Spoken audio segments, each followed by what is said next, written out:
brushable. But you're watching Everfree Network.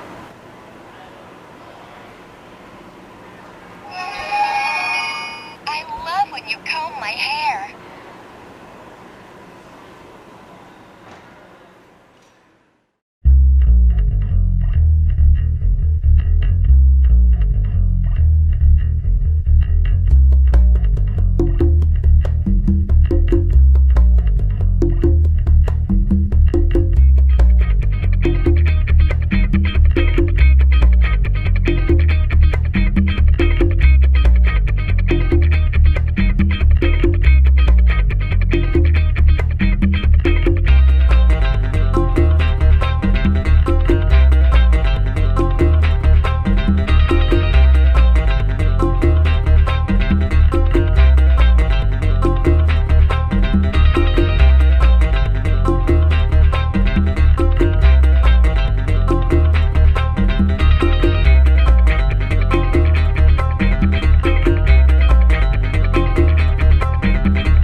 How you doing out there, everybody?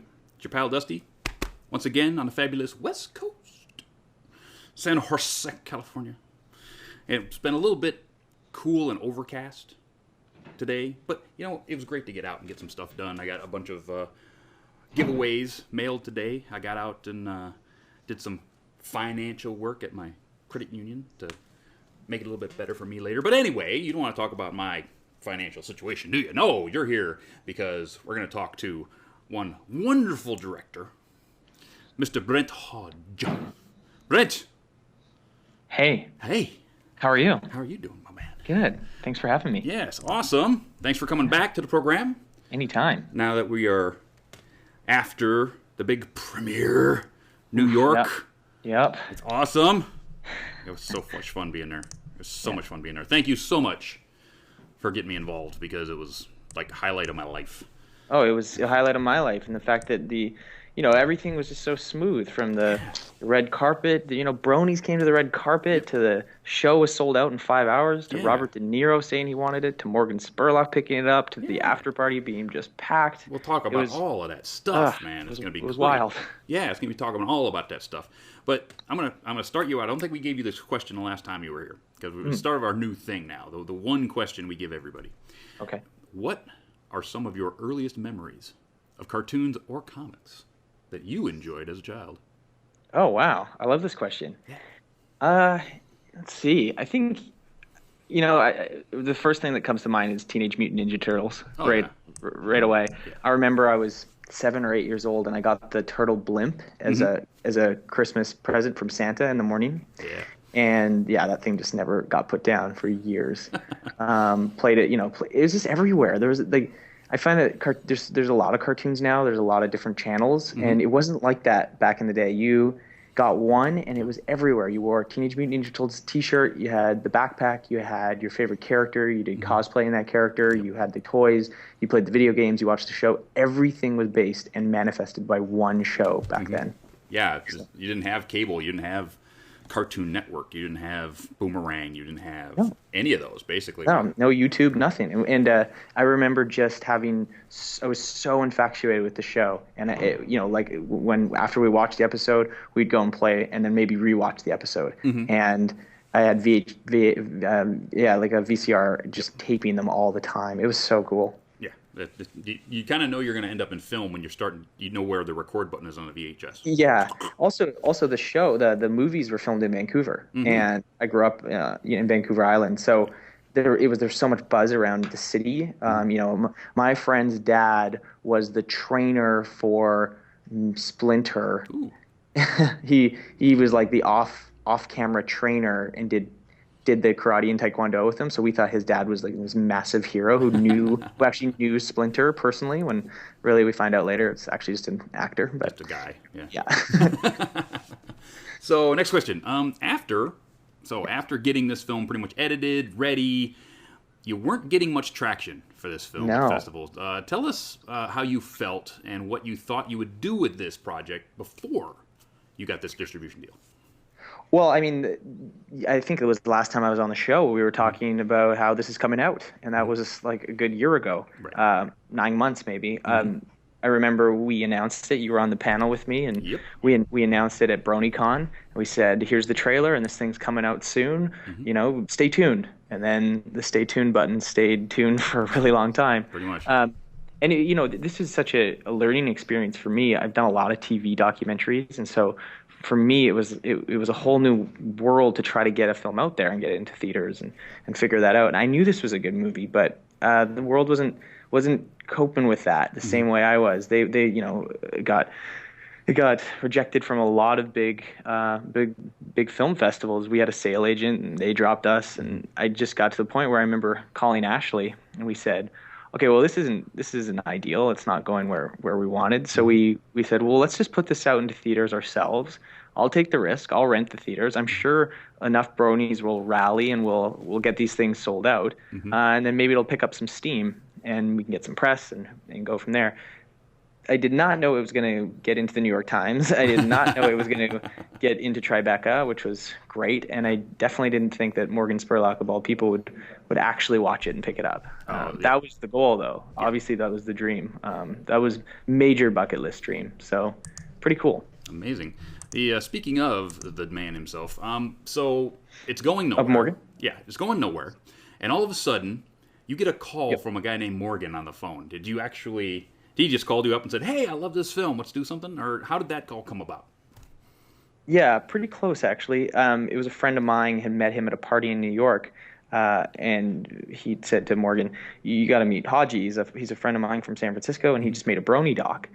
And Morgan said, wait, hold on a second, a Brony doc? And he had been kind of talking with his company about doing a documentary, a bit of a spin-off of Comic-Con. He had met someone at Google Zeitgeist where he did a presentation who said, you got to do a doc on bronies. He dived in, saw what it was, saw the fandom, and went, wow, this is incredible. We have to do something. You know, a couple months later, didn't really do much with it, and then this came to him. So sort of right place at the right time. And then, yeah, he called me, and I still, up until the moment that I actually heard his voice, thought it was a joke. I thought it was just Ryan, my friend, just, you know, playing a couple games with me.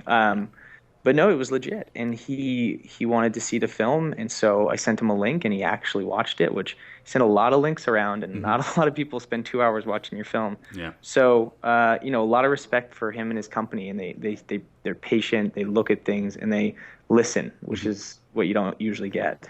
Yeah, when I met him at the party, he seemed like a really, even with everything that was going on around him, right? It's like, I spent like 2 minutes talking with him, and he really listened to me.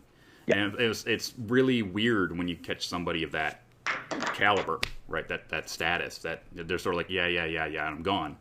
But you could actually see it in his eyes that he's actually listening to what you say.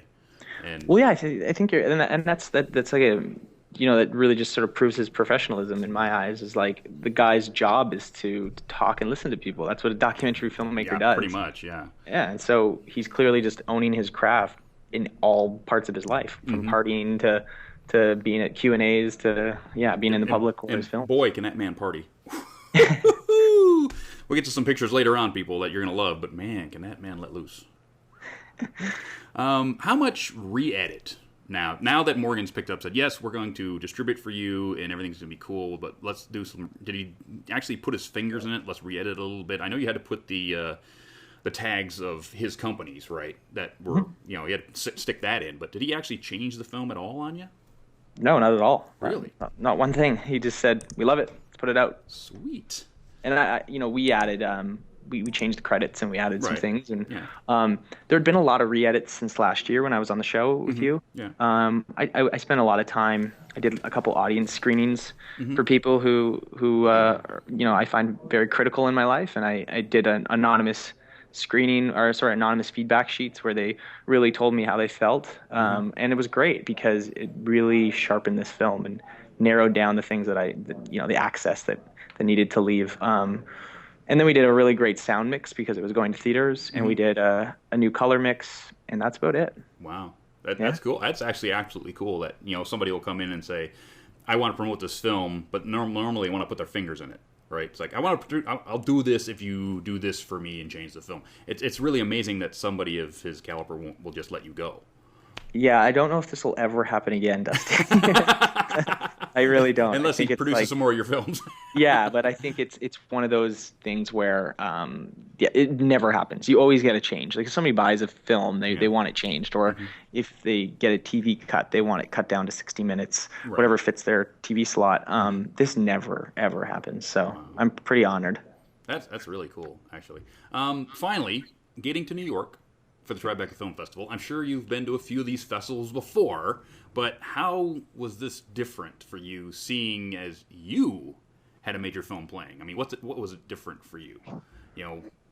Tell me all about that whole, feeling the minute you hit New York. Well, I definitely have never hit New York the same way. There was just an abundance of energy. It's spring, and everyone's having fun. And I'd never been to Tribeca, and I didn't realize what a great festival it is. Okay. And then when I got there, I sort of started to realize how much buzz our film had. And I just, you kind of, there was 100-something films in this festival. You can very easily get lost in the shuffle. But no, this one got showcased more than I could ever believe. And that was nuts. That was like a lot of fun for us. We did, as soon as the second Ashley got there with me, it was press after press after press. I remember when you arrived, we could barely even get on the phone, let alone. We couldn't figure out what we were supposed to do. Yeah. We get there. I'm gonna tell everybody. Me, Silva, and Draft get in. They put us up in this really cool, hip West Village apartment. I mean, this place was cool. It was in a 1900s building. It was really sweet. And so we get up on the morning of the movie, and we can't get a hold of you guys to save our lives. I was like, we're here. What do we do? We're sort of sitting here doing nothing. What do we do? Then you said you had press at 10 a.m., I think. I don't even remember who that was with. But then it's like, they said, oh, just meet us for dinner. See you later. It's like, so we go have some New York time. It was kind of cool. Yeah. Well, I think that was it too. I was trying to really enjoy New York, and it was very special to have a film in a festival. I go to lots just because I love films, and it's the industry, and I love being a part of it. And to have an actual film there, it's like it's your ticket to the party. It's really cool. Yeah. But it was wild. It was definitely a lot busier than I thought it would be. But the second we started the film, when we all met up, and then the red carpet started, we let it all go. It was just fun after that. Yeah, it was just great. I mean, we're in and around, and people doing interviews and pictures and this and that, the other thing. I'm just standing there going, what am I supposed to do? It's like people go over here, stand here, look here. Like, okay, fine. Yeah. I definitely got to give a quick shout out to New York Brony Kez. Yes. He was, what an incredible human being. And he rallied. I met him at BAPSCon the weekend before, and he rallied so many New York troops and got costumes and different really brought the Brony presence to this Tribeca Film Festival, which was just like, that was the magic. That's what made it happen. So Kez, if you're out there and you're listening, you're the man. Good job, Kez. So now it's like, we have the thing, the movie's over, we go to the after party. Yeah. Okay. What a freaking party this was. Tell us a bit about how getting an after party is all together. Did you have something to do with that? Was it all Spurlock's people? Who had the idea to hold it in a ping pong parlor? It was owned by Susan Sarandon, by the way. Yeah, we knew all this. Crazy. It was an idea that kind of came about from both Morgan's team and my team, where we said, all right, if we do Tribeca, we're going to do Tribeca right, and we're going to do it. Everybody who comes to this film, and this is what I want from this film, is that you get to be a Brony for one day only. That's it. Yeah. Whatever that means, and whatever that means to you, you get to be it. And so, for a general audience who doesn't even really know what a Brony is, I wanted them to come to this film and then come to an after party that was all friends, homegrown, a lot of fun, and just party, have a good time. The same kind of things that I was seeing when I was going to these conventions. Yeah. It's just a lot of people celebrating friendship and having a good time. So we sort of pitched it to Morgan's team, and they have a lot of connections in New York, with different alcohol sponsors, and we had Uber give free rides home to people. Yeah. We had the nightclub Spin, which they've done a lot of work with and have had their parties with. We had Mane and Tail give away gift bags at the end. We had Brony tattoos, big Brony gold balloons. We had a Brony photo booth. We had Silverhound DJ. You name it. This was the party to be at. I went 27-2 arm wrestling. That's right. We had we had arm wrestle the manliest Brony. Big banner, arm wrestle the manliest Brony. Now, I had agreed to arm wrestle one guy, Morgan Spurlock, and I get there and there's this banner, arm wrestle the manliest Brony. I was like, oh, I'm in trouble now. I should have told you that. I should have warned you. It was all right. I rolled with it. It's like the only guy that seriously beat me was this grip. I did not get his name, but he was a movie grip, and that guy had a forearm like a Popeye. Wow. And he had a short arm, so when he pulled me in, I was out of position. Oh yeah, he was going to beat me. I knew the minute he put his arm on the table, it was like, yeah, he's beating me. Did you beat Morgan? I did beat Morgan. Heck yeah, I beat Morgan. Wow. Oh yeah. Of course. Might have to have a rematch at some point. At some point. Okay, Tribeca is over, and we're still rolling along. Bit of a hangover from that weekend, and this weekend you're in Vancouver. Yep. DXON Festival. Yep. Who said some nice things about the film, by the way, because I actually read some stuff that was on there. They're really nice stuff. Where else will we find this film soon? Well, it's going. It's everywhere. I think the big thing for me was definitely focusing on Tribeca and then Doxa in Vancouver. Mm-hmm. The thing with Vancouver is it's Ashley's and my hometown, as well as DHX Studios, which does the show up there. Yep. So there's a lot of love for My Little Pony and for Bronies in that community, and I just can't wait to play this at home. That's coming up on Sunday, and it's just like I've just been dreaming about doing a show in my hometown forever. And this is the first time we're ever going to show anything. And being Canadian, it's our Canadian premiere. So we're playing the Playhouse, which is a massive auditorium. Is it? Like 700, 800 people. Ooh, I can't wait. It's like ridiculously close to selling out. So if you're a Vancouver, Seattle area Brony and you're coming up, get buy tickets. Yeah, ASAP. Get your tickets. So that they've already added a second showing, which is at 8:00 that night at the Van City Theater. It's just a phenomenal thing that's happening here, and the fact that it's just going to be so much fun. Friends, family, everyone's coming to this one. I'm excited because I'm going to do something completely stupid. Yeah? Yeah, I'm going to do something completely stupid. What's that? I'll announce it later. But okay. Yeah, I'm gonna let my fans know. I'm going to announce it later, but I'm going to do something completely stupid. and we'll announce it a little later in the program. But besides that, we're going all over. So the deal with Morgan Spurlock was he wants to take this thing to theaters. He has this initiative called Morgan Spurlock Presents, and he's teamed up with Virgil Films and Richie from Amberama, and they're doing they're doing this sequence where they take films and they put them into theaters across America. So it gets into about 30 theaters in America this summer. And it looks like we're also going for Canada and as well a new one, which just was added in July, which will be Mexico, which is very cool. So we're North America now, and that's a lot of fun. So North America first, then we'll take the world after that. I've been really lucky as well, being a New Zealander. We're going to be playing at the end of the month down there, part of this Dock Edge Festival. We're also doing Seattle Film Festival, and there's a few others that have been popping up around as well. Some unannounced yet, but it'll kind of trickle around a little bit in June, and then in July we're really going to hit, and the date will be coming soon with when everyone in America can see this thing. Yeah, that was the next question. Everyone really wants to know when they can still see the film. So we're talking concrete release date somewhere in July.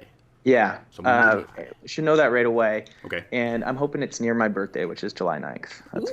That would be a nice birthday gift. That would be cool. And so it's going to be one day across the nation. It'll be a one-day release, and then there's potential chance for more. But the fact that we get one in theaters is going to be great. And like I said, you get to be a Brony for one day only. That's my goal with this film. I want these to be events. I want everyone to go. I want Bronies to dress up and feel great and just be proud and loud and have the best time. Do it. Yeah. Everybody should do it. Yeah. So we're gonna do one day in the theaters. Hopefully we get some more theater time. But after that, I'm sure people are gonna love people who can't get to these theaters. Yep. are going to want to know when they can get their hands on it. So tell me, Oh, yeah. do we have anything about DVD, video on demand, Netflix? There's any other news about that? Yeah, there's the VOD deal that's attached to it. I don't know the exact dates as well, but sort of nearing the end of the summer. I'm really pushing right now for DVDs to be released at BronyCon or a Comic-Con of some kind. So we'll keep you posted on that. Okay. I think this posted versus the one when we were talking last year is much more concrete. Yes. So this is going to get out to the world. And yeah, this summer it's going to be Summer of Brony. This is happening. Summer of Brony. So sometime by the end of this summer, before we get into season 5, we're probably going to see this Netflix on demand to basically roll us into season 5. I think it's a nice lull between seasons. Yeah. keeps us interested. Keeps us interested, especially with Equestria Girls 2 coming, and then we got this movie coming. So I think it's going to be awesome to just do that. Ashley. Yeah. How was all of this in New York for her? Did you guys talk how it all went down? After that, after you get back, it's like head on a swivel. It's like, did that just happen? Tell us a bit about Ashley's time there. Sure. I mean, I've been really good friends with Ashley for a long time, and we, in the last sort of year and a half, we haven't been able to connect as much because we've just been both so busy. She's in Haitian and they travel, and my company's been doing very well, and we travel a lot. And so New York was a great chance for us to just hang out again. And we went to the show on Saturday, the after party, and then all day Sunday, Ash and I got to hang out together, and we went to a few Tribeca films and went for dinner, and it was phenomenal. It was a celebration.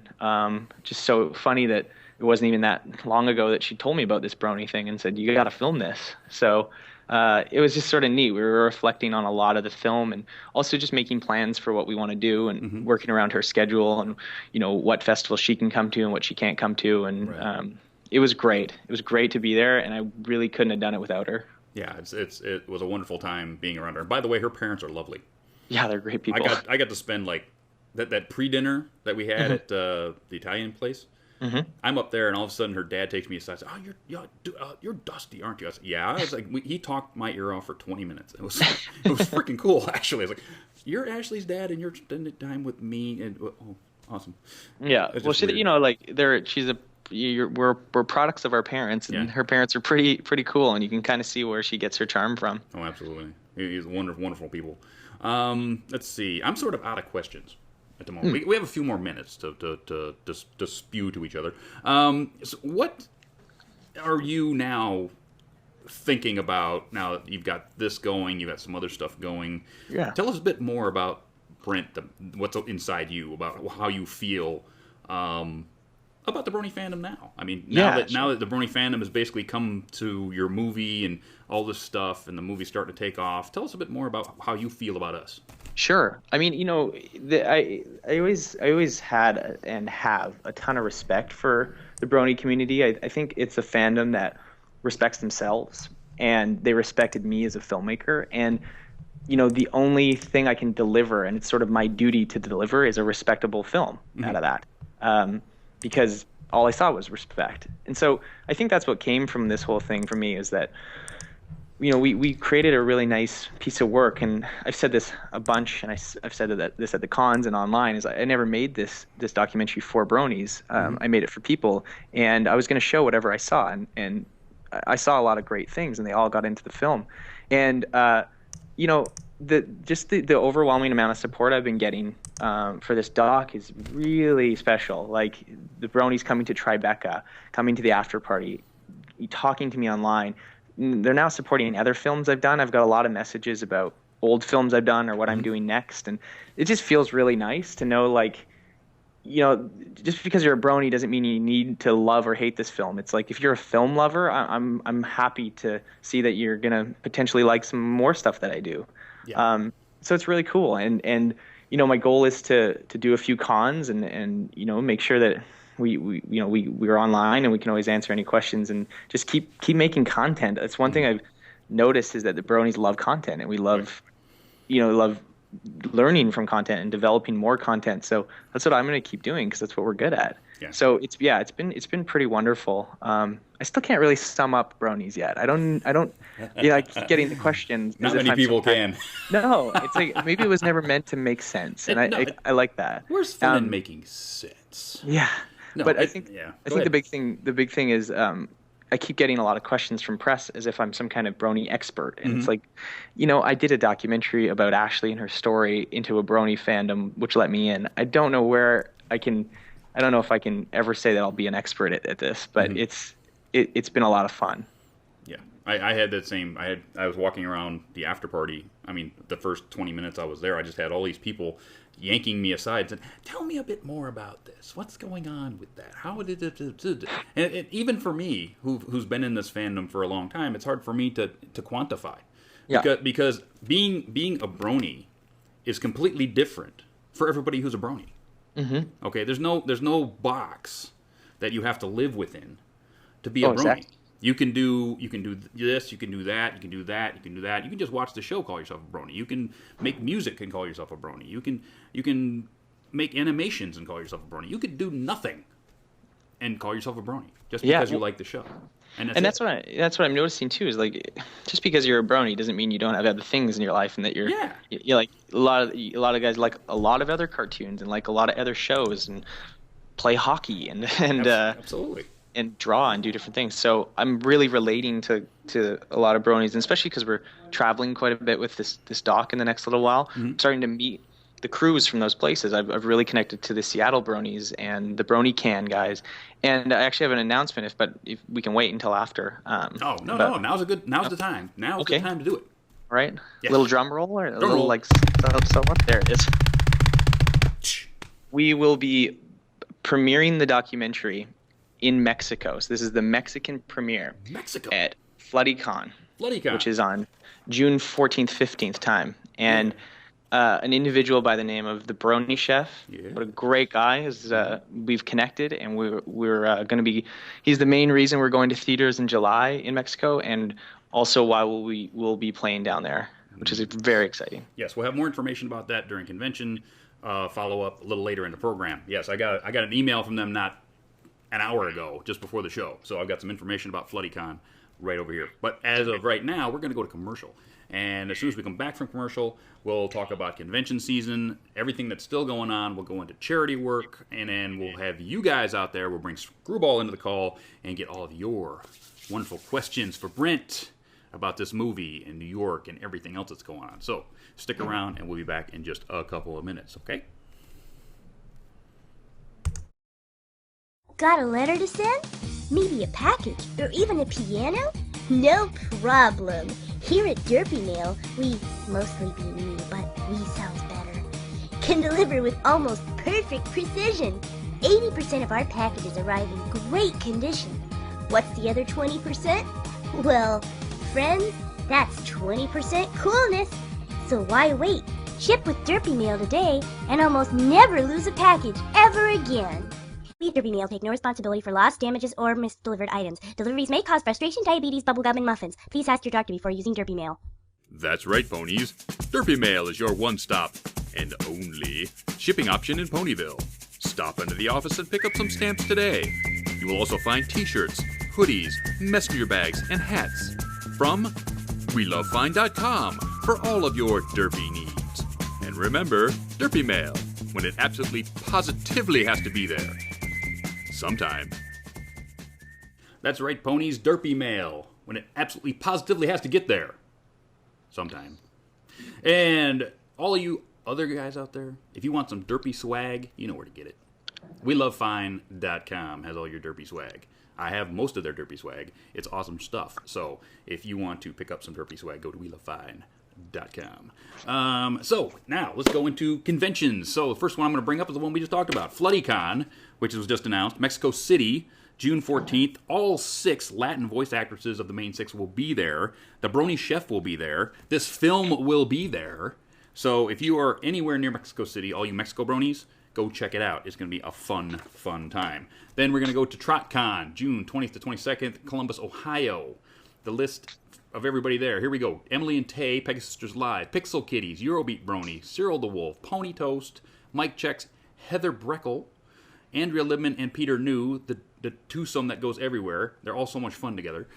Silver Slinger and Animated James will be there also. Everfree Northwest, July 4th through 6th, 2014. MarineACU, Georgia Ball, Heather Nuther, and Michael Dobson will be there. They've opened up their charity drive donation. So if you've got something unique that you think can make some bits for their charity, check charity at everfreenw.com. So contact them about that. BronyCon, August 1st through 3rd. The big one. Baltimore. Reg is open. Hotel Reg is open. Kazumi Evans, Daniel Ingram, Shannon Chan, Kent, Katie Cook, Andy Price, Tony Fleece, Heather Breckel, Tabitha St. Germain. And now, Rebecca Sochette, singing voice of Twilight, voice of Sunset Shimmer, will be there. They also have opened up their swag shop. So remember the plushies that sold out next year? They're coming back. Go pre-order and you'll get one. They also have t-shirts, so check out their swag store at their website. Galacon, August 2nd and 3rd in Ludwigsburg, Germany. Nicole Oliver, Living Tombstone, Julia Mainin, who's the German Twilight, and Jennifer Wiebe, I think that's how you say it, German Pinkie, are going to be there. Pixel Kitties, and now, they just announced, M.A. Larson himself shall be in Germany. So check that out, all you European bronies. Also check out their latest promo animation on their site. It is awesome. Oh my goodness. It is cool. You need to check out that animation. Brony Can, August 22nd to 24th, Richmond, BC, Canada. Amy Meberson, Georgia Ball, Nicole Goss, and Daniel Ingram himself shall be there. They are also sponsoring a showing of the Brony Tale at DOXA Film Festival in Vancouver. The main one. Check their site for details on how you can win 2 tickets to the 8 p.m. showing of that film. So check that out. Nightmare Nights Dallas, Texas is coming. Nightmare Nights, October 24th to 26th. Guests are Tabitha St. Germain, Brent McKillop, and Full Papers, and this bald guy right here. So we're all going to be there. Reg is now open. Hotel code is MLP, and that gets you hotel rooms for $104 a night. Check out their website. Lots more come on. DerpyCon South is ramping up. Grand Brony Gala is ramping up. Kathy Westlock's going there. So many things to do this summer. Watch this film. Watch other stuff. Exploding. The Brony movement is exploding this summer. You can't not go somewhere. There's too much to do. You need to. Go somewhere. Be Brony. So with that, that is our rundown on convention season. If you have a convention out there that you want me to talk about, send me an email, dusty@manlysbrony.com. Let's see. Charity work. Brony Chefs, Northern Ontario Families of Children with Cancer. We did 236 bits, so we did not break the 500-bit total, so no Trixie with that one. But we do have the manliest Brony cookbook, which is going to go to somebody today with some other pieces of swag I'm going to get out of this bag down here. So I have a hat full of names for this one. So we're going to pick this one right here. And that name is Joseph Schreiber. Joseph, you have gotten the giveaway this week. So that I'll contact you after the show, maybe in a couple days. It's going to be a busy week. But we're going to have that. How you guys like my new hat? Oh, this is awesome. It goes with the rest of my cowboy outfit now. Cool, black Bartish. Round top. Love it. But now that is out of the way, we have a new charity for Brent. Brent is the ALS Society of Canada. Brent, you want to talk about it? Yeah, I did a documentary with a woman by the name of Catherine Calder. She's a musician in a band called The New Pornographers, and her mom died from ALS, Lou Gehrig's disease in the States, and she died a few years ago, and during that time, Catherine recorded an album in the living room while taking care of her mom, and it's just a really beautiful story, and yeah, she's a great woman, and so this is going to ALS Society of Canada, raise some money for them. Yep, same one we did last time. He was here about a year ago, so we're going to do it again. So giveaways this time. Seeing as nobody wants to have the Funko Trixie, the Funko Trixie is going out this time. So Funko Trixie, anything, $5. Funko Trixie is going out. Not only that, but 5 packs of the collectible card game from Bot117. Thank you very much, Bot. So that's those. I'll even throw in one of these, which is the GM Barrow author card for the playable card game that she left some around here. Not only that, I got one of these that I picked up in New York. which is the Brony Tail promo flyer. Nice, beautiful photo style. I'll sign it too, and I'll send that to you. So that's the only one I got. Well, other than the one I'm keeping. But that's the only extra one I got. So that's going to you with this giveaway. Now, if we break 500 bits, not only will you get also this Michael Dobson signature card, signed right here, but you'll also get my Cheerly right here. I love Cheerly, but you're going to get it. So if we break 500 bills, you get this and this on top of all of that. So as soon as the show's over, we're going to get a new page up over at manlysbrony.com where you can click the link, go over to the page, give your bits, and make sure that you register on manlysbrony.com so I can find you, because I have a lot of prizes I can't get to anybody because nobody's getting back to me. I keep sending out emails, and nobody gets back to me, so guess what? I'm going to keep them. They're mine. So if I'm sending you stuff and you're not getting back to me, I'm not going to keep doing this for years looking for you guys. So if I got to be able to find you once you give me some bits for this stuff, so I can get it to you. But that's charity for this shoe. So now, I'm looking for Screwy. Twykane, do you know where Screwy is? Do you know where Screwy is? I'm telling you. It was your turn to watch him. Yes, it was. Not yes. I just being quiet so I could just hear you guys chat with one another. You're hiding on me again. All the time. Screwball. All the time. I'm actually my mom actually gave me this amazing pasta right here, and it's like I'm like trying my absolute best to eat this as quick as I possibly can. But it's not really a pasta; it's more of a, I don't know what it is, but it's amazing. Is it a goulash? I don't know, but it's amazing. Hey everybody, say hello to Screwball. Well, hi there. Well, hi there, Screwball. What's up, my buddy? Well, when I was actually I actually wasn't looking at the stream, and I realized how much I missed it over there. Oh, I know. It was so much fun having you over here, buddy. I'm telling you. Especially when we went to Dave and Buster's and you kicked my butt in Rock Band. He kicked my butt. He did. I did good at Rock Band, and then what is it? I think Mario we went Kart. tied. Mario Kart. You kicked my butt at. Yep, Mario Kart. Oh, that was good times though. So I got a lot of the questions. Do it. Do the questions. now. Do now. 1 sec. Where did I put you? I don't know. You had one job, Screwy. I had one job. Okay, here we go. So that's one. I'll bring this one from the really new mop. I love that name. The really new mop. Brent. It's the best name ever. Okay. Best name ever. So, question is to you, Brent. Do you think A Brony Tale is coming to the cinema in Tillsonburg, Woodstock, or London soon? Yeah, I mean, it's gonna play major cities, I'm assuming. So I just have to. I don't know all the places, but I'm assuming when he says London, he means the UK. That's what we're hoping. Like Europe is hard, but we're gonna do our best. I mean, I'll do a show in London after the fact if I have to, but Woodstock, I'm not sure.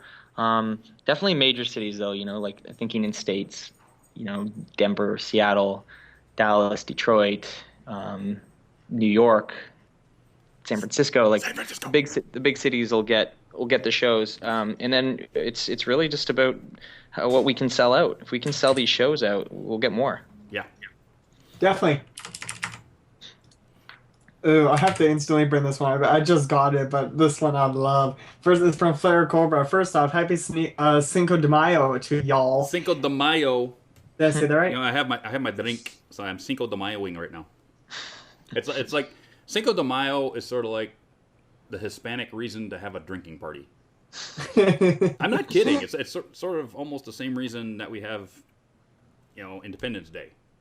For America, it's like a great big time to have time off of work and have some drinks with your friends. I know what it means. Don't get me wrong. It's the independence but Mexico has the same thing. Independence from whoever they independed from. But it's like, when you get here into San Jose with a huge Hispanic population, there's nothing but cars with Mexican flags flying everywhere, and everybody's having a drink. It's like, it must be the Mexican, let's have a drink holiday. I'm not being racist about it, because I like having drinks on Independence Day. It's when we have Canada Day, it's Canada crazy Day, intense. It's crazy party drink time. Oh, yeah. Yes. Especially in my community. Oh, yeah. The question to you, Brent, is will there be any outtake reel to the movie? Ooh. Oh, like additional footage. Yeah. DVD release additional footage kind of thing. Yeah, why not? I just have to put it together. But yeah, let's do it. Let's that's one thing that Ash and I were talking about in Toronto at Tribeca. Just about how we can put together some extra stuff here. Maybe a little bit more Brony focused too, stuff that you guys would be interested in, like her in the studio, things like that. So yeah, I'm going for it. We're gonna say yes, there will be. Let's do it. Dude. Oh, so this one's from Dirty Ken. Questions for Brent. Who is best pony? And if I do see you at the BronyCon for you in August, would you want your favorite pony on a curtain, and will you sign it for charity? I would love my favorite pony on a curtain. I would sign anything for these charities. So yes, absolutely. And my favorite is Rainbow Dash. And not really a reason in particular at the moment, but I just feel it. Mm-hmm. He's got the feeling. Yeah. Oh, don't worry, mine's Applejack. Very almost Fluttershy and Applejack. No, Applejack and Fluttershy are almost tied right now. Oh, they're almost tied right now. It's been a very hectic past few weeks. Like, who's better? I don't know. There you go. I also really like. This is a new sort of thing. I really like Spike. Just because he's just there when you need him there. The latest. Did you see the latest episode last weekend then? Okay. No, I haven't. You need to. Does he have a special? Yeah, it was basically Equestria Games, and it was a Spike centered episode. I think you'll like it. Oh man, cool. Yep, check it out. Let's see if I can find that. One sec. I'm trying to. There's a question that was okay. This is for Bot 117. Question for all. What do you think of the My Little Pony Friendship is Magic newest episode? I haven't seen it. Yeah, I mean, Dusty probably. We just saw it. The Equestria Games episode, which I think really it struck a chord with me, because I've been in that situation that Spike was in, singing badly in front of a lot of people. Because when I was in 9th grade choir, oh yeah, I was. Brent, if you see it, it is the most cringeworthy thing ever. It's the most cringeworthy thing ever. But it's so I was the only bass voice in 60, and we had a 4-person solo, and they picked me, and I cracked like a glass. It was bad, right in front of all of these parents, and it was horrid, and it affected me the entire time I was singing the rest of the concert. I just couldn't sing a note. It was really bad, and it took me a while to get over it, and it basically it's hit. I think anybody who's been in that situation will sympathize with Spike in that situation. And this is one of the things that I love about this show, is that they know how to tell a wonderful story that resonates with a lot of people. I mean, almost everybody's been in that situation where you feel like you've let people down, and and those people will let go of it before you do. You just really need to move on and be better for it, and take your mistakes and be better for it. And it's really a great, wonderful story. And people who are having issues with this episode can go. It's a wonderful episode. Shut up. I actually did just a episode review with Ramble, Wubs, and Index, and that was the main topic, was that song. Yeah. Well, no spoilers for Brent, because you can go watch it. You're gonna love it. Yeah. Next. This one's from Nora Mermaid. Question for Dusty and Brent. How surreal was it for you to be walking the red carpet at movie premiere with Morgan Spurlock? I'll answer that if you want, Dusty. Yeah, I mean, for me, it's like making movies are what I love to do, and then the extra stuff's just a bonus. But having Morgan there and we had like a big Rainbow Dash costume, and a lot of bronies came, which was that was really important to me. It was just to make sure that the community was there and didn't completely get shunned by like the film industry, or felt shy from the film industry, but came out and said, we're bronies and we don't care that this isn't our convention. We're going to show you that we love having a good time. That was just unreal. So the red carpet was perfect. It was sold out in like 3-4 hours or something. It was just, I couldn't have asked for a better time in New York. Yeah. I hardly remembered him. I mean, I walked past him twice before I remembered who he was. I was like, I hadn't seen that movie, and I hadn't seen him in anything else except for that movie, and that movie was 10 years ago. So, and he looked a little different than he did then. He still got the mustache and everything else. And he come up to me, pat me on the shoulder, and go, "Oh, Morgan, how you doing?" And he just came up as a regular guy.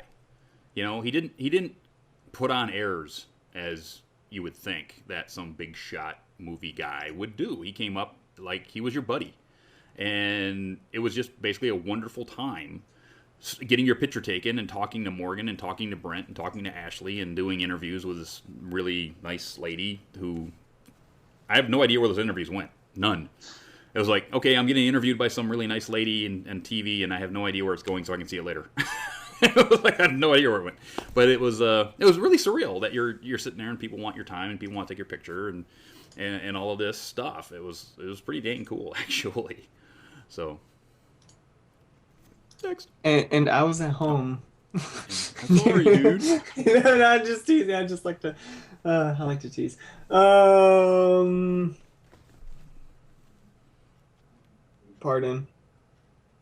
Ooh, so this one is from Agent Rules. Congrats on the success of the film at Tribeca. I was wondering how involved were you in the distribution of the film into theaters, or was that more Morgan Spurlock's domain? That was definitely Morgan's domain. He'd come to us with that idea of we have the access to these theaters, we're going to get it in, and so it was definitely Morgan's doing, which I'm very thankful for. That's awesome.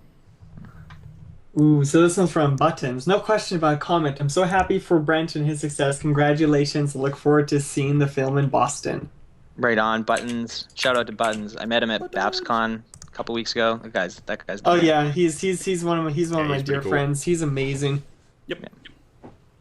He was tons of fun to be with. He was the reason I got to BabsCon, because he managed to pay me through on getting my flight and everything. I was originally not supposed to be going, so if it wasn't for him, I wouldn't have been at Dusty's studio. Everybody give him thanks for yes, being here last time.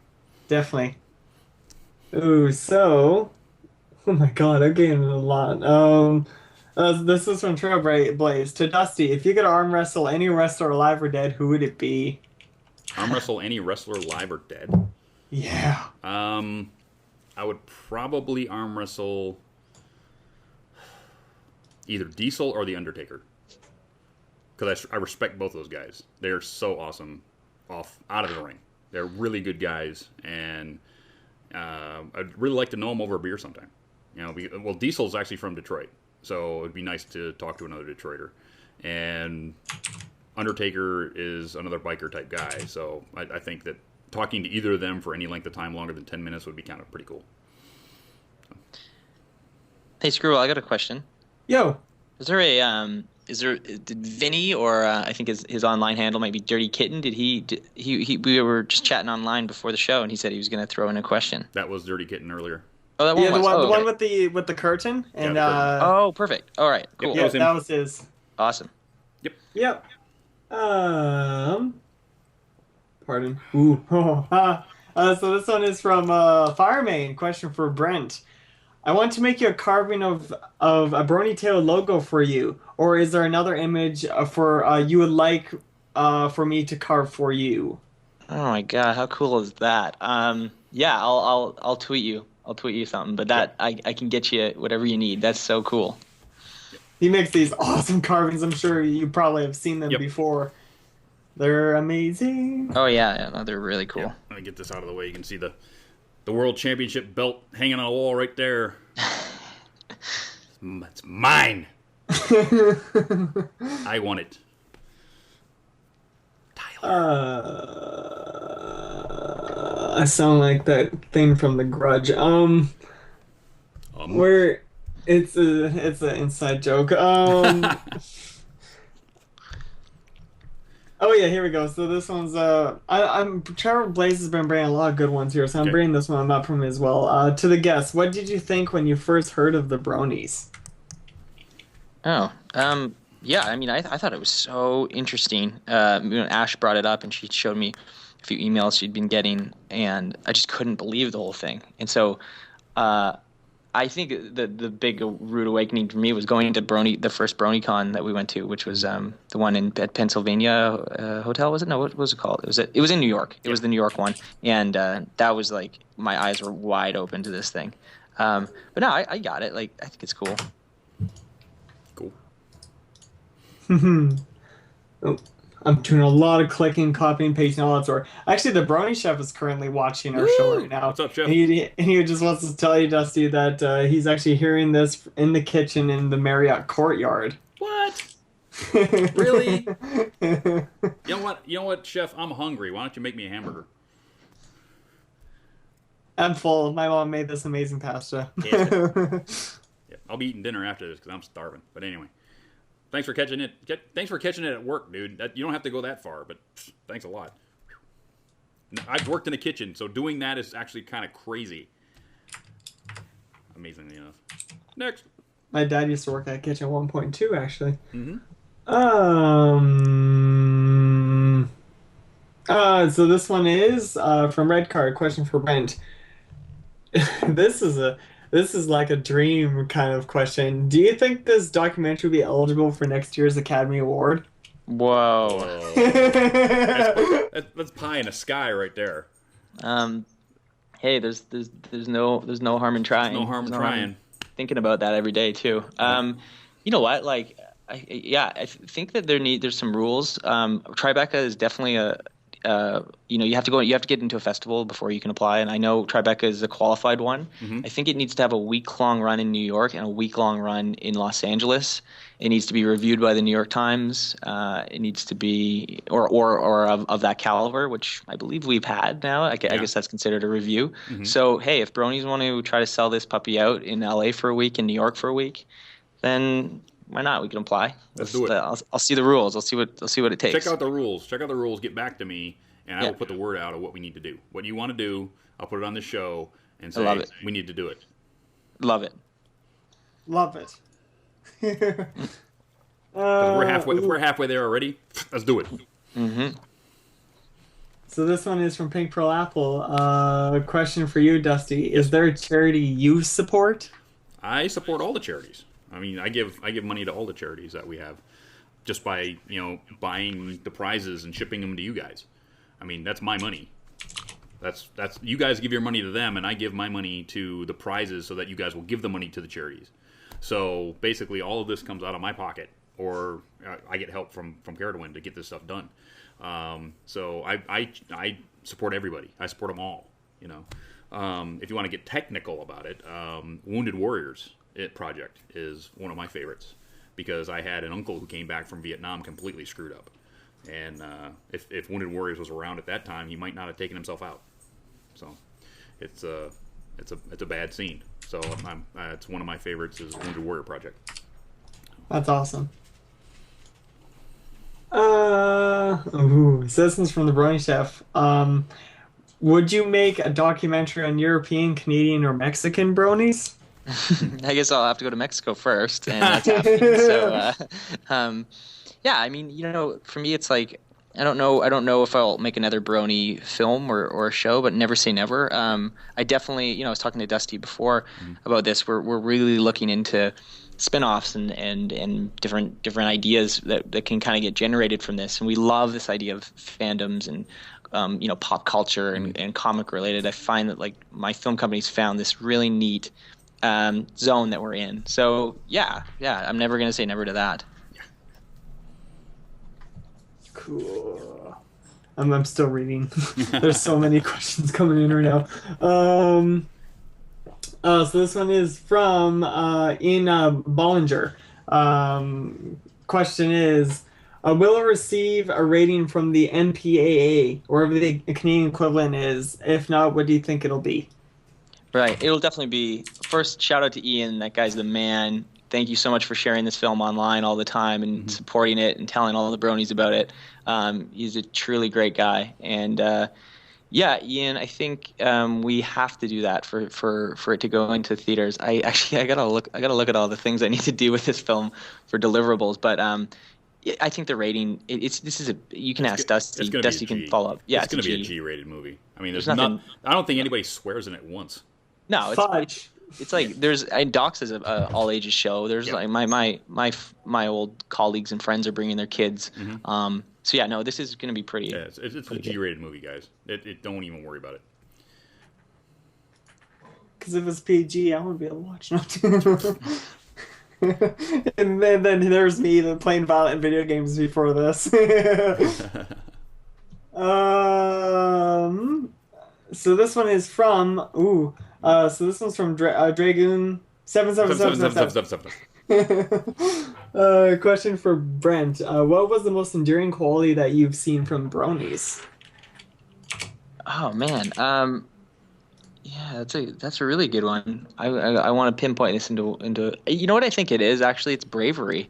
I think it's like it's a quality that's that's not that easy to achieve. And I know you guys don't see it that way. You just see it like, well, I like to show, and I don't care about telling people, and I don't care about celebrating that. I think there's a lot of qualities to the actual show that you watch, and that gets brought out. But the fact that a lot of bronies just came to Tribeca dressed in their pony shirts, came to the after party dressed as they dress, and didn't care what everyone else thought, and that's been happening and is going to happen with the screenings of this. That is very admirable. I like it. No, I always wear, whenever I go to work and stuff, I always wear my belt buckle, or I always have a brony necklace on of like one of the characters. And nice. Okay, now this is kind of getting off topic, but one of my managers at work, he's like you're amazing for being part of that podcast and doing all that awesome My Little Pony stuff. I'm like, well, thank you. And then he's like, I was interviewing someone he was interviewing someone for work where I work at Future Shop, and he says that this guy was working at Superstore, and this guy's like, at Superstore, everyone over there watches My Little Pony. And then Don just starts laughing, and then he's like, what is he? He's like, we have one particular guy in our Future Shop that watches it like religion, has his own podcast, all that. And he's like, he's very well known in the fandom, so get ready for it if you'll see a guy running around with pony stuff, so don't be discouraged. I'm like, oh, no way. That's cool. But so this one is from Agent Rules to Brent. What was your favorite part of BabsCon? Favorite part of BabsCon? My panel? No, I'm kidding. I think my favorite part was watching. So I haven't been to a convention. Went to Canada Gardens. I've been to the first BronyCon, or the BronyCon that Ash and I went to, and I really haven't done much as this film was in pitching mode and hiatus mode until it was getting released. And the fandom has grown and gotten so much more expressive with everything they do, from how they dress to the cosplay to how excited they are.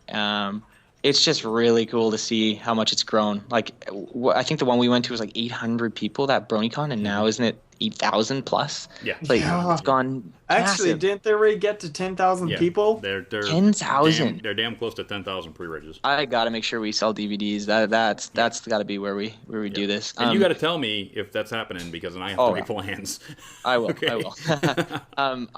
But anyway, that's what I like the most, is just seeing how many more people are celebrating this thing. It was really interesting to see how many kids were there. Oh yeah. There was a lot more kids, and that was really cool. I think the other thing was that it was in San Francisco, and I've been living down here quite a bit lately, so it was neat to kind of just, get out there really fast. So yeah, that was nice. San Fran's a really lovely city. I enjoy it there. Ooh. Oh, where did I put you? Oh, there. So this one is from what the heck? There we go. From Dubstep Lee. Question for Brent. What was the most difficult part to making in the Brony documentary? This question got brought up at Tribeca, actually, when Dusty and I and a few others and Morgan and Ashley were all on the Q&A panel. But I said that making it was actually quite easy, and I think making films these days is pretty easy. The hardest part was getting this thing out there. It took me a year to film it, and took me basically a year to get any kind of distribution deal. So, you know, guys like Morgan and his team, I'm really honored to be a part of that right now, because they have access to get these things out. They have a fan base, and they have the access to theaters and VOD deals and different things. So that was the hardest part, was getting this thing out, and it's really lovely to see it doing it right now. Awesome.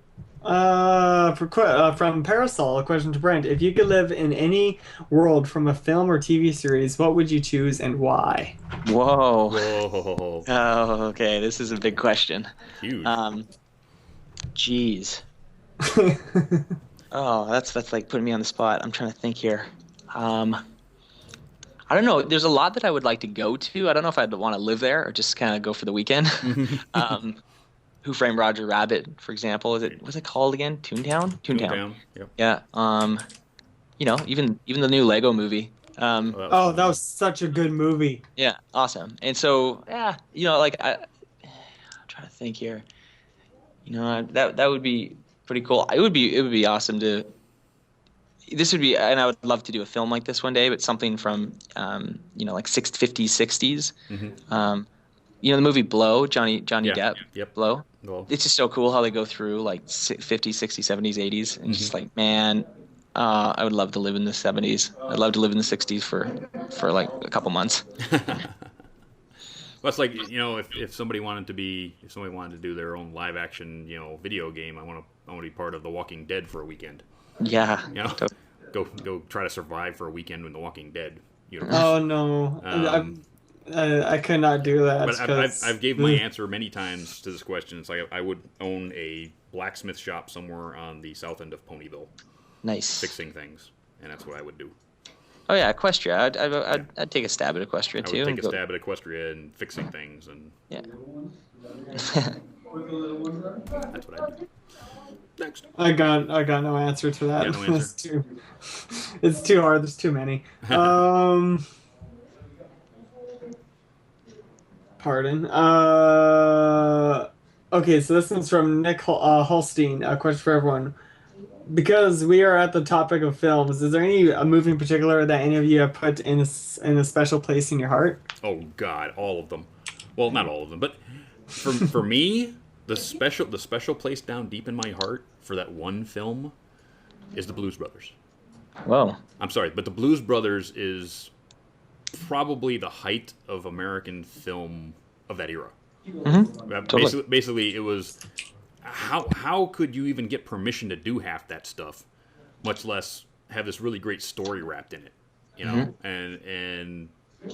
I actually watched the uncut version with the stuff they took out, and it actually added more to the film than, you know, if you watch the TV cut, it's not really as good if you watch the uncut version. There's a couple of scenes in the uncut version that probably could be taken out and still be the same film, but it's really, really a cool concept, taking an SNL gag and turning it into this really great movie.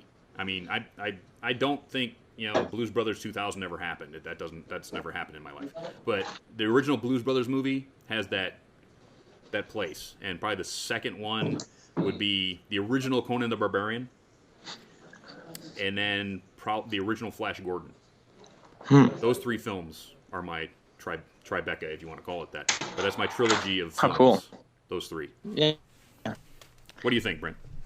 My favorite, hands down. Yeah. No, I think those are pretty great. Hands down for me is Alice in Wonderland story, the book. Everything's version, I didn't love it, but it was. Yeah, I'm still the story was there.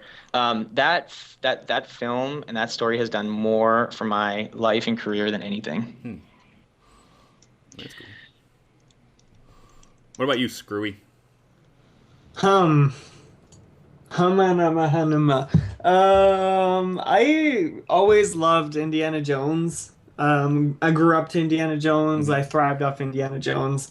I've watched them each like well over 15, 20, 30 times, and they still never get old. It's still like hell. I did like a little marathon of the first three. Let's not speak of the fourth. Yeah, they were amazing. I loved them, and those ones I always hold dear as my most favorite movies of all time. By far. That is cool. I mean, I even grew up with the Star Wars trilogy, and those don't come to me. You know, when I think of my favorite films, those three films are my favorite films. Even though I grew up with Star Wars and I grew up with the trilogy that Screwy loves, they don't come to my mind immediately when I think film. I think those three films and just none of the others. It's just weird. In terms of classic, I love the Indiana Jones, but in terms of like recent movies, I loved Inception. I loved a lot of those like kind of sci-fi ones, like Oblivion. I watched that one like maybe 7 times already, and that one is just crazy. Like, it was one of those movies that kept you on the edge of the seat the whole damn time, and you're like, what's going on? I don't understand. And then as soon as you get halfway through, it just gets 10 times worse. Yes. And then you're just like, I'm very confused. And then as soon as it comes to like that last 20 minutes of the movie, you're just like, oh, it all makes sense now. Yes. And then watching it through again, it makes even more sense. Then just keep watching over and over again. And then you're just like, you notice so many points that make it a whole lot more interesting. Cool. It was good. Hey, Screw, you know what time it is? I was trying to think of a joke, but I got nothing. It's time for You Know What's Screwy, Part 5. Oh, this one's so weird. You Know What's Screwy, Episode 5 is coming up right now, so sit back, relax, and let the dulcet tones of Screwball teach you everything you need to know about this right here. See you in a minute.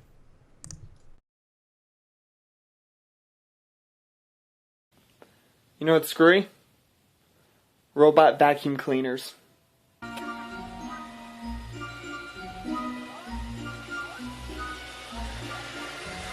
Oh God. No! Shoot! Dear Lord!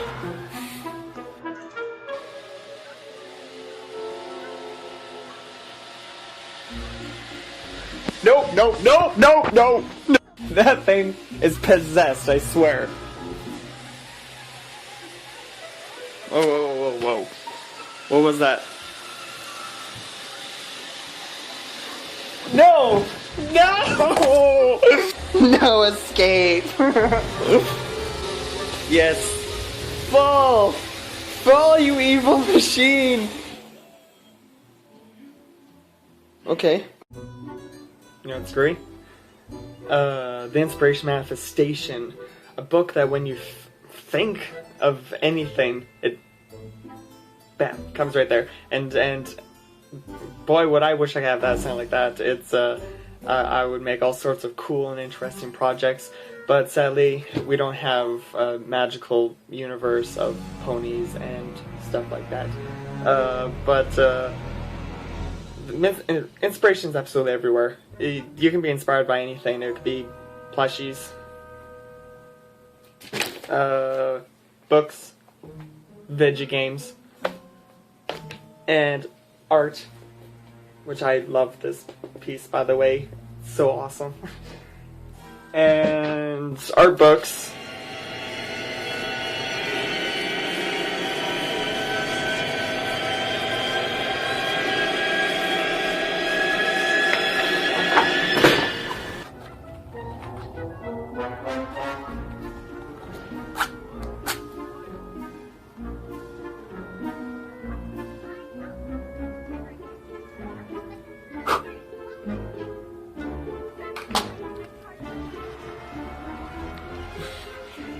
Inspiration can come from anywhere.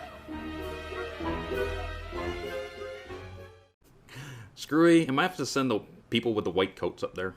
Well, it's kind of like a cult, wasn't it? It is. It was kind of like a cultish thing there. I'm going to have to take that Dead Space book away from you for a while.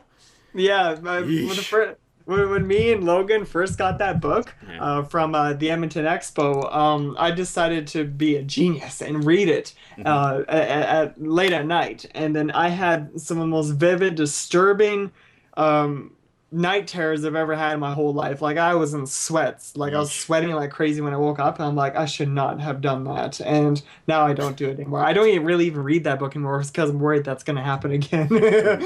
So, let's move on. Next. Okay. So this one is from Fleur Cobra. What is everyone doing for Mother's Day? Mother's Day. Well, seeing as my mother's in Michigan and I'm here, I will probably call her. Maybe video Skype with her and send her a very nice present. I actually have a great Mother's Day. My mom is coming to Doxa, the closing film festival. It's our Vancouver show for A Brony Tale. It's on Mother's Day. Nice. In Vancouver. Nice. Awesome. How about you, Screwy? I'm not sure yet. And she brought you past it? And my mom's like right outside the door, so I was thinking of maybe getting a necklace or something. Don't say. I'll get something to I'll think of something. So this one is from James. Yes. I had to breathe there. I wasn't ready. Resident superhero. Stay Brony, my friends. What does James want to know this week? So I like this. It's hilarious what James says, because Spike from My Little Pony found out that he can control fire with his mind in the new episode. Do I have a rival? But he can't. The thing is, he can't do that. Sure, it didn't happen. Sure, you can. You know, maybe when he was doing this, cornflakes all over Equestria were jumping out of their bowls. Maybe, but no, it wasn't fire. I love that though, and I just that was another cringeworthy thing, was him thinking that he could do that. Yeah, and he's just like, I'm like, no, stop it, Spike. That's a cringe episode, but it was hysterical. It was amazing. So this one. So this one is from Ian Bollinger. This one for Brent. Can you convince Hayoshin to perform at BronyCon? I'll do my best. Yeah, I have no say on Hayoshin, but they're great. They're all good friends of mine. Yeah, fun band. I've written this from Imperius. Question for all: has there ever been a point where you were watching a movie and you forgot you were watching a movie? Was it like, I guess falling asleep is kind of considered that, isn't it? Yeah. I've sort of gone off, you know. My dad says that I used to do this. We used to be sitting there watching the TV. We'd be watching a movie or something. I would just be sitting there watching, and he'd come over and he'd hit me. I said, "What?" He goes, "I've been screaming at you for the last 10 minutes." Whoa. That's like, you were just zoned. I was inside the movie. So in it that I didn't hear anything else in the room. Hey, so, I have a quick question. Yeah. For Dusty, what was it like watching yourself on the big screen? It was a bit cringeworthy, I think. Huh. You know, I think everyone feels that. I think everyone feels that when you see yourself on screen, that you're hoping you don't come off badly, that you don't, you know, think that people will take what you're saying wrong, you know. But when you look up, I mean, I was having sunken eyeball day, I think, because you saw me on the screen and you saw these big, you know, bags under my eyes, and the bags were like 6 feet tall. And I'm going, oh, makeup. So that's the only thing I really wanted was some makeup, because I had these dark circles under my eyes. I don't know why I was so dark circled during that week, but it was bad. But other than that, it was fun. You know, after the movie was over and people liked what I said, it was like, okay, cool, everything's fine. But that first time, you know, you're sitting there and Brent says, "It's great, it's gonna be cool, it's gonna be awesome," and I'm sitting there and Brent Spurlock's in the audience, and he's in the audience, Ashley's in the audience, all my friends are gonna see this thing, and my roommate's two down from me, and I'm going, oh, I haven't seen this yet. I'm hoping it's good. So you're just a little nervous, but it all turned out better in the end. Yeah, and I did that. Like, I have not shown anybody who's in the film this film. All the Bronies. Even Ash had saw a rough cut only. It's just something I like this element of surprise. I want you to see it around people and get it on a big screen. Yeah, it was fun actually. And I'm sitting there going, I'm about to be on the big screen in a real movie. Oh my goodness. Yeah, it's cool. It's a real movie. Yeah. That's a really good way of putting it. Like, we premiered at a really big festival, and it's neat that Bronies are on the map like that. Yep. Yeah, it is, actually. It was really neat. Next. So this one is from Trailblaze. To all, what do you think of the idea of more Star Wars movies? What do you think, Brent? Interesting. Yeah, that one's weird. I think they're doing it right. I mean, Abrams going to be incredible. He's clearly, they're not going to make a mockery of this. That's not what he does, in my opinion. And I don't know. I don't know yet. I think, I'm not sure. I'm not even that sure about the first three, the Jar Jar Binks episodes that came out. Yeah. I think we can forget those. Cool sometimes it's okay to leave a story untold after that. I don't know. I really don't have much of an opinion. I want to see the hype. I want to see if it's about selling toys or actually good stories here. But I used to love Star Wars, that's for sure. Yep, I did too. I think I saw the original Star Wars. I think I was 12 or 13 when the original Star Wars came out. Maybe younger than that. But I remember it distinctly because I was over at my cousin's place for like a month, with cousins do in the summertime. And we spent every day at the movie theater watching that movie.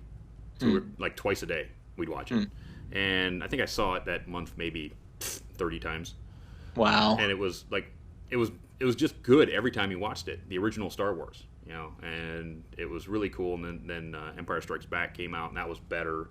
And it was just really, really cool. And then the next three came out, and you went, really? It's like, where, why, who, what? And now I'm really hoping that now that they've gotten Harrison Ford and Carrie Fisher and Mark Hamill back, that they can wipe the slate with those three, that they didn't happen, just go away. Maybe not even nod to them. This is way in the distance in the future, and everybody's forgotten those things ever happened. And we have new stories and new things. Rumors are that it all centers around Han Solo. And what goes on with Han Solo in his later years. So that's the rumor. And if that's the story, I will be all over that. All over that. I think what's just so cool about it, and this is sort of happening with Bronies right now, is that fandoms, or even just like this idea that culture in general is created the need for these stories to get extended. There's the fact that there's still Star Wars fans out there, and that that there's a community for that, means that it's the reason why they just decided to get this thing sparked up again. Think about so many stories that just sort of come and go. A lot of shows do one season and they're gone, and you never see them again. And it's just kind of fascinating. Look at Firefly. Firefly as a fandom is huge, and that show was only around for a little while. Then it got canceled. Then it got brought back because of the fandom, and now it's going away again. And it's like, okay, will the fandom have enough traction to bring it back even one more time with some other production house or some other channel? Because it keeps, some shows will keep bouncing channels, trying to find that fandom to bring it. It happened with professional wrestling. Professional wrestling bounced channels, and its fans just kept going from channel to channel to find it. And the smaller channels will end up picking up these shows that it's 1 million viewers per show, pays the bills. On NBC, that's not enough, but on some little cable channel, that's plenty for their advertising. And even just like money in channels and viewers aside, it's like people are creating this. It's like one guy named George Lucas decided to make up some stories, and then it got huge and he made a lot of money. That's great. People are creating this world, and they've made this world, and that is just so phenomenal. That's what's kind of cool about Star Wars. That's what'll probably keep me in. I can give you a story about that. We were watching Mythbusters last night because it was May the 4th be with you. They were doing their Star Wars episode, and of course they were doing their stick Luke in a tauntaun, for to keep them warm on the ice planet of Hoth. Well, during the movies, it said absolutely nothing about how cold Hoth is. None. So they couldn't come up with anything to do their test to. Well, how cold is Hoth supposed to be? So they actually went into a role-playing game that was written by a fan that was actually approved by Lucasfilm, that Hoth is supposed to be between minus 20 and minus 61 Celsius at all times. So that's what they used, was basically something written by a fan, which was okayed by Lucasfilm, to basically do their test. I was like, and that's the kind of thing that happens with fandom. Is like everybody gets into this universe, they want to be a part of it, and they write things, and that's what's happening with Brony, actually. There is so much fan fiction and ideas about what these side characters are. I mean, Derpy for one, okay? Most everybody, as a Brony says, well, she's a male mare, and she's got this daughter, and she's maybe in a romantic relationship with Dr. Hooves. Maybe, and that's not in the show. She's basically in the background doing whatever. But at no time is she seen with a mailbag. It's incredible. At no idea, right? Well, besides the whole, I think the reason why they got that idea was because of when she dropped that piano and everything on. Oh yeah, but that's deliveries, not mail. Yeah, well, honestly, it could basically be the same thing. It could basically be the same thing. But there you go. But it's how we as a fandom want more out of this universe, because we think that it could have more, that it should be more, that it can be more than what is coming out in canon, because they have to take all this time to create these things. It takes a year to make an episode between story and approval by Hasbro and animation and layout and all this other stuff. When we as a fandom can sit up in our rooms and write fan fiction however long we want to, and just put it up there and come up with these ideas of what's going on with background characters, and people go, oh yeah, that's probably happening. Vinyl Scratch is probably a DJ in Canterlot at night, and she's dating Octavia because opposites attract, and she's trying to get like first chair in the Royal Canterlot Symphony, and Vinyl is supporting her with her music money, and it just goes on and on and on. It's really cool. It's just so neat to be part of something like this in my own way. Yeah. And it's just like the amount of content and the quality of content that's coming out. I've said this to so many people. I'm like, you should see some of these spin-offs. Yeah. Go on YouTube. Some of them are better than the show. You should see just a promo video for Galacon. Yeah. Go to Galacon's website after this and just watch the promo video. Okay? The BAPSCon was very impressive. The BAPSCon one was pretty impressive too. And it's like, these are just people doing promos for conventions, not actually doing shows. Yeah. And it rivals what DHX is doing. I mean, it's not as good as DHX, but it's damn close. If any Bronies out there who animate want to do any kind of promo for a Brony tale, I'm not going to say no. Just let you know. I'm not going to say no about that. I think the most show accurate I've ever seen come from would either have to be Flufflepuff or Jan Animations. Those two are just oh my god. Jan got his stuff pulled down by Hasbro because it was too good. Wow. It was too good. People were it didn't just go by that, but wasn't it Jan also stating almost of the point of it being part of it? Yeah, he worded it badly. But anyway, but the thing is, Hasbro had to make that move because it was too good. People were mixing it up with DHX and mixing it up as Hasbro approved stuff when it wasn't, and because it was too good, because it was that awesome. Now, they should hire his butt, bring him over from Europe, and put him in a chair to work on the show, because he's that good. But I don't know where it's going to go from there. He actually got a couple of things approved and put back up on YouTube.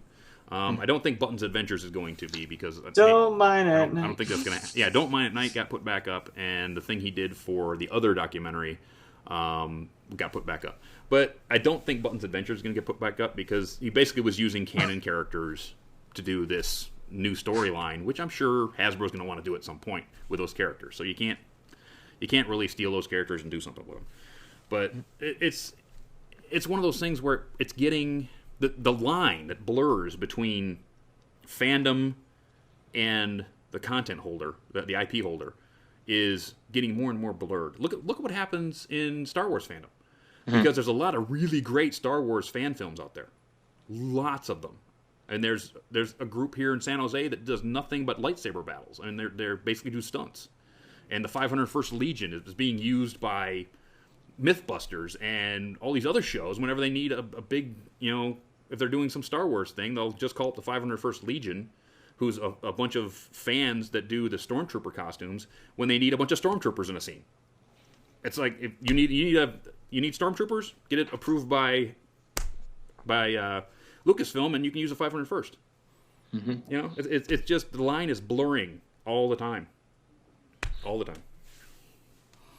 And I love it. I love it too. I love just being able to play in these universes. And as long as you don't step over the line, and you know where the line in the sand is, then you can have some fun. If you try to go over that line, then the IP content people have to do what they have to do. And as long as you understand that, you can have a good time. You know what, Screwy? Sorry, I just Bot 117 sent me the most adorable Flufflepuff image in the world. I'm retweeting this and I'm sending this to Flufflepuff. Screwy. Screwy. I'm sorry, I'm having a heart attack. Middle of a show, I'm having a heart attack. Yeah. Okay, I'll bring in this one. I've been saving this. We're at that time, Screwy. We're at that time. I saved this. We need the saved question. The good last question. This is this is legitimate 2 questions. Okay. This one's from Flufflepuff himself. Yes. And the question is, you wake up from nap and realize Pillow was outside the whole time, so who was Pillow? I don't understand the question. Susan Sarandon. Susan Sarandon was your Pillow? Susan Sarandon was Pillow. Okay. Yeah. I'm going with it. Who was your Pillow? Yeah, no, I'm going with Susan too. There you go. No, Flufflepuff was Pillow. No. You don't understand. Flufflepuff is Chrysalis's pillow, and I'm not going against Chrysalis. No. She hurt me. I can take her. Maybe you could, but I won't. I won't go up against that. No. I don't want that. I don't want that jagged horn sticking through my throat. Anyway. I can take her. Nope. So with that, we are at the end of the program. So I want to let you guys remind you guys that we do have a T-shirt out there at Redbubble. Go to the Everfree Network page and you'll get this T-shirt right over here over my shoulder. Love to see you guys wearing this T-shirt. I got Trish working on a new one. She's got work to do for BronyCon, so as soon as she gets some of that stuff done, she'll be working on the new T-shirt design for us. So that's going up right now. So check that out. And with that, we're pretty much out of here. I want to thank a couple of people. Let me get my script up here. I want to thank Brent for taking time out of his busy schedule for coming on. Filming is Magic that did our new outro. BabsCon, BronyCon, TrotCon, Everfree Northwest, BronyCan, Care to Win, my wonderful roommate who helps me do everything around here. Amy, my wonderful girlfriend. EFN, Screwy, and you, every time for coming out and supporting us whenever we turn that camera on and do what? Make lily livered fools out of ourselves. Yep. Next show guest, we're going to be right after the season finale. Season finale is coming up next week. Whoa. So when we come back, season's over. Season's over. I know. It's sad. This is the worst possible thing. Worst possible thing. But we'll have something to talk about. We'll talk about the season finale, 2-parter, and hopefully we'll have a surprise guest I'm working on. So I can't really tell you who it is. Doesn't even tell me. Nope. I don't even tell him. So with that, we're out of here. Thank you all very much for coming by, and we'll catch you in 2 weeks when the season's over and the long pony drought begins. So we'll catch you then. Bye-bye. Horse night.